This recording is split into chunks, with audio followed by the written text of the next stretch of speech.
Welcome to Behind the Trigger, and today we're going to be taking apart the CZ457 bolt. Just so I want to clean it up real quick, so I'm going to show you how to take it apart. It's really easy to do. The way I like to start is by taking out this pin right here that holds on the cap and the spring, the striker's spring. Very easy to do. It's got to take your thumb and kind of push it, take a little pressure off it. If it doesn't fall out, just use a punch and push it through. Then just slowly let the cap forward. We're going to take that off.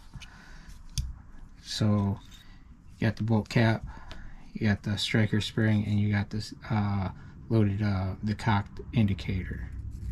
We're just going to leave that together. Now that leaves you with the bolt handle assembly, the firing pin, and the extractors. So as you can see, the two extractors are a little bit different. So when you take this spring off right here, you're going to want to make sure you have them in the right place so they get back. And you can also tell by the firing pin in the bolt handle assembly kind of where everything goes. So we're going to hold it like this. You have one that is rounded a little bit more. This one is a little bit sharper. This one's a little bit rounded. The sharper one's going to go by the bolt handle assembly. So in order to get the extractors out, you want to flip it over because you got this spring right here that holds your firing pin in and your extractors. So flip it over, and you're just gonna very carefully, without stabbing yourself, you're gonna work that loose. See how that's no longer clipped on the bolt body? Just going to do that, and it fell in. It fell into the channel, so now we're going to have to come over to this side.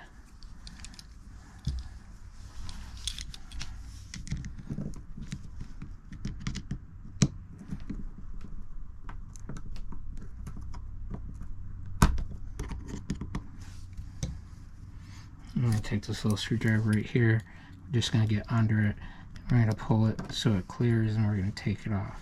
Set that aside for now. And that will allow us to take the firing pin out. And it will also allow to take the extractors out.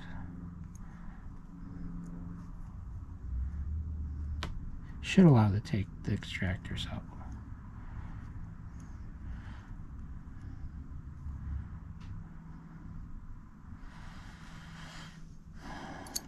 Yep, there it goes. Just a little bit of carbon build up, as you can see, on the extractors, so we're going to take that out. And as you can see, there's quite a bit, and definitely it's time to be cleaned.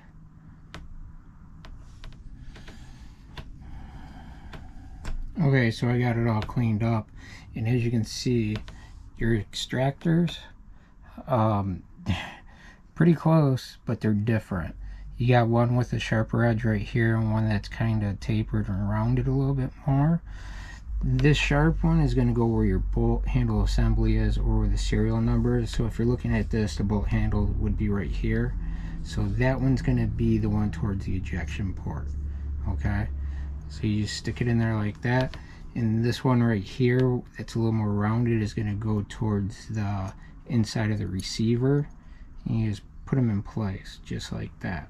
Okay, so now what we're going to do is we're going to take our striker or firing pin and set it back in just like this. Oh, see, we're not going to do that because now we can't get our bolt handle assembly on. So we're actually going to put it in the bolt handle first. And there's only one way this is going to ride, because you got the slots for cocked and decocked position. And we're going to take this, and we're going to just slide everything together like that. Alright, so we got everything in place. Now we're going to put the spring back in, and we will make sure our extractors are where they need to be. The sharp ones close to the bolt handle, and the round one that's rounded is towards the inside of the receiver. Kind of line up one side, and we're going to push it over. That is going to lock it into this channel right here. So we're going to come over here. We're just going to push it up, creating a little gap, And then we're going to take the small screwdriver, hold our thumb over here, and we're going to get under it and just kind of push everything over and pass, just like that. And we know it's locked in because you can see the tab is in the notches of the bolt itself. Alright, so that's all done. Now this part can be a little bit tricky too, because you have the bolt cap, and this slot right here is actually where the firing pin rides. So as you can see, we're just gonna, this is the striker firing pin, and the spring actually goes behind it inside the cap, and this pin holds everything together.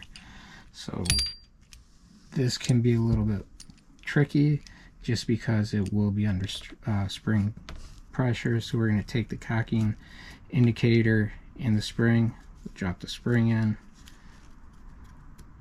we'll drop the spring into the cap, then we'll take the cocking indicator, spring,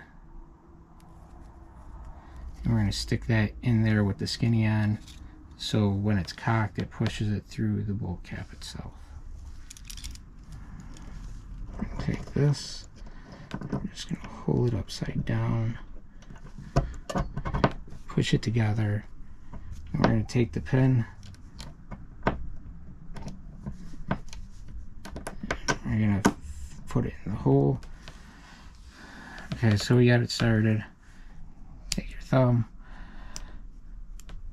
push it in, and everything's locked in like it should be.